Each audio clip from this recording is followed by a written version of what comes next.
My name is Sarah Hine, and I'm going to tell you about my worst day ever. The house smelled like turkey. It was Thanksgiving. My dad was downstairs nursing his 5th beer. My mom was cooking in the kitchen. My brother and I were watching Full House. I loved the show. It taught me that no matter what happened, families could get through anything. All you had to do was stick together. But 6 hours smelling turkey. We were a little insane up there. At 5, my mom called us down, and we ran to the kitchen.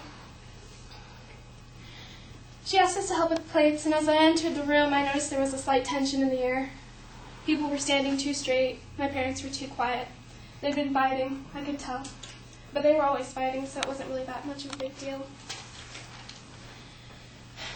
When we sat down for dinner, my dad said grace. It was really nice. He asked for peace and thanked the Lord for all that we had this year. It was kind of hypocritical of him, to be quite honest. I don't remember much about the actual dinner. The turkey might have been dry, or I think the stuffing was runny. But I do remember Mom got up from the table in tears and went into the kitchen. Dad got up and followed her. We heard screaming, yelling. They were fighting. My brother and I sat very quiet and very still. Because if you sit quietly, then these things kind of pass you by. And sometimes they don't fight, and sometimes things just happen, and you can go upstairs afterwards and pretend that everything's normal. And sometimes things get worse. My mom's screams turned to crying as my dad started hitting. I was afraid. I got up from the table and I ran into the kitchen. There was a crash. My dad hit my mom and she flew backwards into the oven. There was broken glass and blood everywhere. And I didn't know what I was supposed to do. So I got in between them and I told my dad that he had to stop and he had to go upstairs now, that he was out of control and that he promised this would never happen again.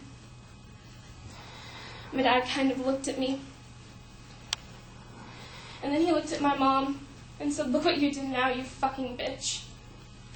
Because he believed it was our fault.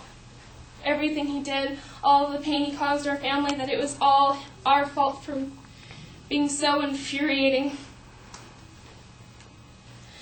I grabbed my brother and we helped my mom bandage her leg. And then we left the house and we went down to a hotel. We stayed there all night. And I spent the time telling my mom that she shouldn't leave my dad, that she should stay there forever, and that we had to be a family because we could get through this together.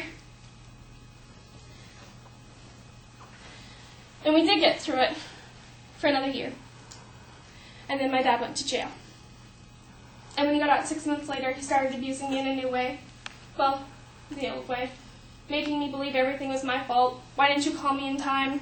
Why didn't you come over to my house this weekend? I moved closer to you guys so that I could be a part of your life, and you hardly ever call, and you don't come over after school in my life.